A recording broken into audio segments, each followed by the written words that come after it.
paz do Senhor!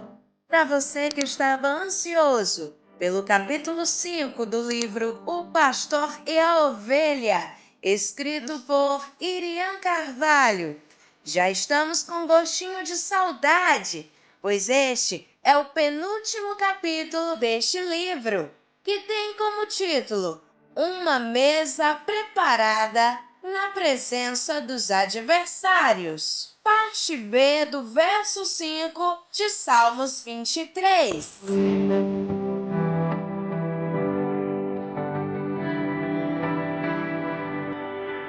A Bíblia é cristocêntrica. Não importa qual seja o livro da Bíblia onde você está, o capítulo ou versículo ou assunto tratado, você precisa colocar sobre esta sua leitura a lente de Cristo e interpretar toda a Escritura à luz da pessoa de Cristo e do que Cristo tem a ver com aquilo que você está estudando. Evidentemente, quando o salmista escreveu meus inimigos, ele não pensava nos mesmos inimigos que hoje entendemos existir. Entretanto, precisamos pensar assim porque o Novo Testamento nos instrui desta maneira. Colocando a lente de Cristo sobre o texto, encontramos inimigos não necessariamente referidos pelo salmista.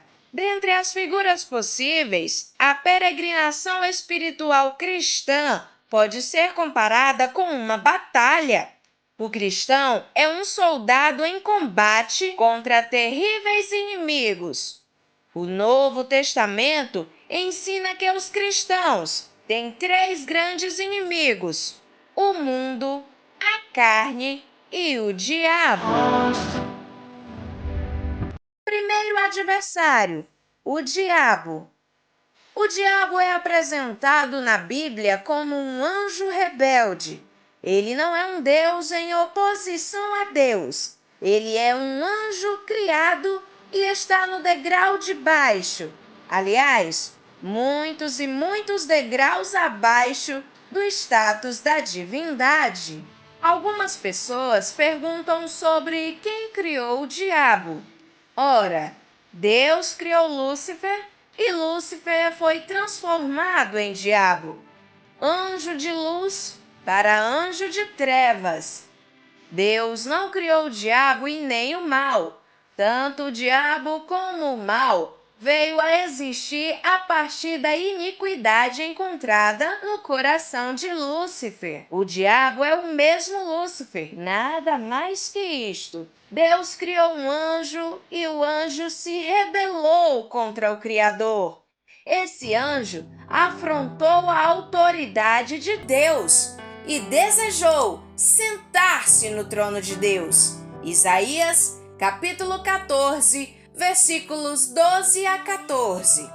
A Bíblia chama esse anjo de acusador, maligno, homicida, pai da mentira e adversário dos cristãos e Deus deste século. O diabo é um ser espiritual com inteligência, vontade e poder, e tem consigo um exército de espíritos malignos que chamamos de demônios.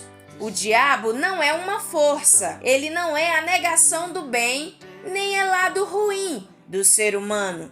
O diabo é um ser espiritual, é uma personalidade, ele existe, independentemente de você achar que ele existe. Ele age, você crendo ou não crendo. Para existir, não depende do homem, mas ele não existe de forma autônoma, porque nenhum ser criado é autônomo. Satanás tem um limite de ação. Autonomia deixa transparecer absoluto. Só Deus é autônomo, absoluto. Quando falamos de autonomia, estamos falando de liberdade dentro de uma esfera de ação. Mesmo assim, estamos cercados por limites. O diabo existe como os outros seres criados por Deus, e para existir, depende somente de Deus. O interesse do diabo a respeito do homem é a sua destruição completa. Ele é aquele que a tudo quer chamar de eu. Ele quer engolir tudo e incorporar todas as coisas à sua própria personalidade. Nesse ponto, ele é a antítese de Deus. Muito embora colocar alguém como a antítese de Deus seja elevar demais o patamar desse alguém. Deus, na Bíblia, é aquele que se dá, é aquele que transborda de si, é aquele que compartilha o que é. O diabo, ao contrário, é aquele que toma, aquele que suga, aquele que absorve ou pretende absorver tudo em si mesmo. O diabo age basicamente de 3 maneiras. A primeira e mais elementar das ações satânicas é a tentação, quando o diabo sugere o mal e nos seduz em sua direção. O diabo propõe comportamentos, posturas, acessos, oportunidades. Tentação é o chamado do diabo para que você ande na direção contrária da vontade de Deus. A segunda maneira como o diabo age é a opressão, quando o diabo manifesta a sua incômoda e tenebrosa presença. Nem sempre, quando estamos tentados, nós percebemos que estamos num conflito com o tentador. De vez em quando, passa alguma coisa pela sua cabeça e você acha que é da sua cabeça. De vez em quando, você tem um impulso numa direção e você acha que é um impulso seu. Pode ser que seja algo somente da sua cabeça e pode ser que seja apenas um impulso da sua vontade, mas pode ser também um empurrãozinho do tentador. Na opressão, nós não temos dúvidas quanto ao fato de que o diabo está agindo. A opressão é quando ele manifesta a sua presença. Opressão, em outras palavras, é quando cai coisa de cima da mesa, bate porta e se ouve barulhos, ou então quando alguém é tomado de excessiva tristeza ou pavores aparentemente insuperáveis. Se você não passou por isso, saiba que tem muita gente que passa. Se você nunca passou pelo fenômeno de ver pessoas na sua sala, saiba que tem muita gente que vê. Se você nunca passou pela experiência de estar no seu quarto e abrir-se a porta e entrar uma senhora, sentar-se à sua cama, conversar com você e ser uma senhora que já faleceu há 3 meses, saiba que tem muita gente que passa por isso. E isso é opressão. A terceira maneira como o diabo age contra os cristãos é a influência maligna. Nenhum cristão em comunhão com Deus é propriedade do diabo. Nenhum cristão em comunhão com Deus pode ser possuído pelo maligno. Fomos transportados das trevas para a luz. Sobre nós habita o Espírito Santo de Deus e nós estamos selados como propriedades exclusivas de Deus. Mas nenhum cristão está isento à tentação, ainda que indesejado, do diabo. Quando a Bíblia diz que o diabo é usurpador, invasor, enganador e sedutor, é porque ele é tudo isso mesmo. E quando a Bíblia diz que ele controla e influencia radicalmente, é porque sua atividade extrapola nossa percepção e invade nossa vontade. O crente deve, portanto, enfrentar o diabo baseado em sua posição, comunhão e autoridade em Cristo Jesus. Segundo o adversário, o mundo. O que é o mundo, nosso adversário? A Bíblia apresenta 3 conceitos de mundo. Primeiro, o mundo natureza. Do Senhor é a terra e a sua plenitude, o mundo e aqueles que nele habitam. Salmos 24, verso 1. O segundo conceito que a Bíblia traz de mundo é o mundo humanidade, porque Deus amou o mundo de tal maneira que deu seu Filho unigênito, para que todo aquele que nele crer não pereça, mas tenha a vida eterna. João, capítulo 3, versículo 16. O terceiro conceito bíblico de mundo é o mundo-sistema, organizado contra a vontade de Deus e o povo de Deus. E não sede conformados com este mundo, mas sede transformados pela renovação do vosso entendimento, para que experimenteis qual seja a boa, agradável e perfeita vontade de Deus. Romanos, capítulo 12, versículo 2. O mundo passa. Essa presente ordem um dia vai acabar, de modo que o cristão não deve amar o mundo nem o que no mundo há. 1 João, capítulo 2, versículos 15 a 17. Esse terceiro conceito, mundo-sistema, é o nosso adversário. Não lutamos contra o mundo humanidade, nem contra o mundo natureza. Lutamos contra um sistema organizado contra a vontade de Deus, um sistema diabólico. Este mundo-sistema é nosso adversário pelo menos de 3 maneiras. Primeiro, em razão da violência com que se opõe às propostas de Deus, chegando inclusive a perseguir os cristãos. João, capítulo 15, versículos 18 a 21. Quando Jesus fala que o mundo nos odeia, é que ele está organizado de maneira veemente contra a vontade de Deus e contra aqueles que querem viver segundo a vontade de Deus.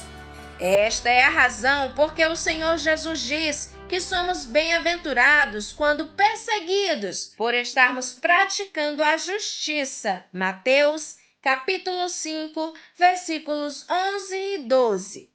Em segundo lugar, o mundo-sistema é nosso adversário porque exerce um fascínio que encontra eco em nossos apetites. E chegamos a considerar que o que no mundo há pode matar a nossa fome existencial. Por vezes, cansamos de esperar em Deus para a satisfação dos nossos desejos e necessidades. E acreditamos que o aproveitamento das coisas que o mundo oferece pode matar nossa fome, mas a Bíblia ensina que tudo quanto abraçamos, sem que nos tenha vindo de Deus, jamais satisfará nossos apetites.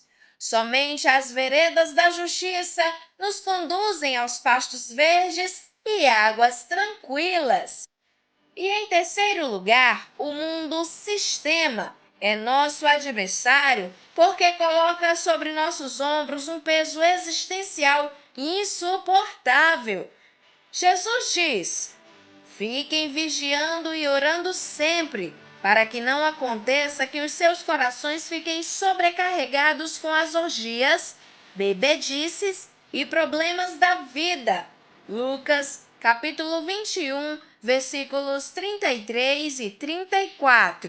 Veja que Jesus não está considerando a possibilidade de nos envolvermos em orgias e bebedices.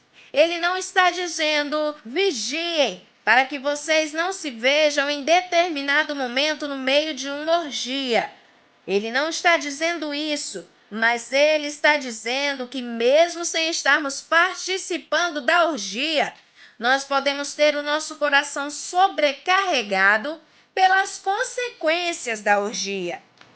Para vencer a batalha contra o mundo-sistema, o cristão deve deixar-se transformar pela renovação do seu entendimento. Romanos, capítulo 12, versículo 2. É por causa disso que Jesus disse: conhecereis a verdade e a verdade vos libertará. João, capítulo 8, versículo 32.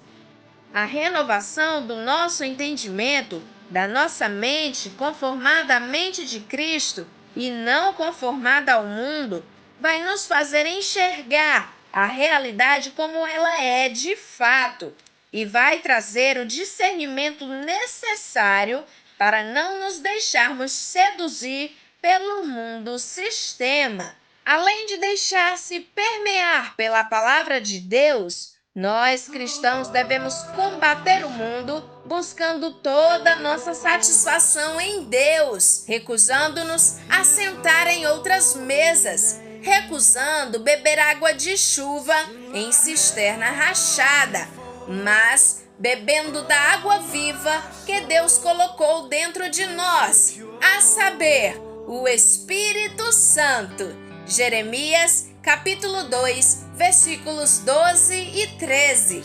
João, capítulo 7, versículos 37 a 39. Terceiro adversário, a carne. Dentre os muitos sentidos possíveis, a palavra carne na Bíblia pode ser interpretada como a natureza humana independente de Deus. Carne é o centro da nossa identidade. Carne é o âmago do nosso ser, que quando está separado de Deus, está morto e não pode agradar a Deus. Mas quando somos reconciliados com Deus, Ele nos dá vida e nos dá seu Espírito Santo. Romanos, capítulo 8, versículo 4. Mas a carne ainda existe. Ela já não está mais rebelde a Deus, mas ela existe. Por isso é que nós, cristãos, lutamos na carne contra o Espírito. A carne é a nossa natureza humana, que pode se rebelar e pode se render. A carne tem um pendor para atender à sugestão do diabo e buscar sua satisfação no mundo. Porque vós, irmãos, fostes chamados à liberdade. Não useis então da liberdade para dar ocasião à carne, mas servi-vos uns aos outros pelo amor. Gálatas, capítulo 5, versículo 13. Mesmo convertidos, continuamos com nossos apetites e a carne ainda está lutando contra o Espírito para não fazer a vontade de Deus. Mas a Bíblia nos ensina como lutar contra esse pendor. Em primeiro lugar, devemos nos render ao Espírito Santo de Deus. Somente quando somos guiados pelo Espírito é que conseguimos fazer a vontade de Deus. Porque a nossa natureza humana é contra o que o Espírito Santo quer. E o que o Espírito quer é contra o que a natureza humana deseja. Os dois são inimigos. Por isso vocês não podem fazer o que querem. Porém, se é o Espírito que guia vocês, então vocês conseguirão vencer os apetites da carne. Gálatas, capítulo 5, versículos 16 e 17. Em segundo lugar, devemos agir diligentemente para equivaler nossa posição em Cristo com a nossa condição em Cristo. Portanto, se já ressuscitaste com Cristo, buscai as coisas que são de cima, onde Cristo está assentado à destra de Deus. Pensai nas coisas que são de cima, e não nas que são da terra, porque já estáis mortos, e a vossa vida está escondida com Cristo em Deus. Colossenses, capítulo 3, versículos de 1 a 3. O cristão já morreu e ressuscitou com Cristo. Já foi transportado da morte para a vida, das trevas para a luz, e está em Cristo. Mas dentro do cristão ainda existem apetites e desejos. Mate isso e dedique-se a Cristo. Faça com que a sua condição existencial seja coerente com a sua posição espiritual. Pensemos no que diz o apóstolo Paulo. Não reine, portanto, o pecado em vosso corpo mortal, para lhe obedecerdes em suas concupiscências. Nem tampouco apresenteis os vossos membros ao pecado por instrumentos de iniquidade, mas apresentai-vos a Deus como vivos dentre mortos, e os vossos membros a Deus como instrumentos de justiça, porque o pecado não terá domínio sobre vós, pois não estáis debaixo da lei, mas debaixo da graça. Pois que pecaremos porque não estamos debaixo da lei, mas debaixo da graça? De modo nenhum. Romanos, capítulo 6, versículos 12 a 15.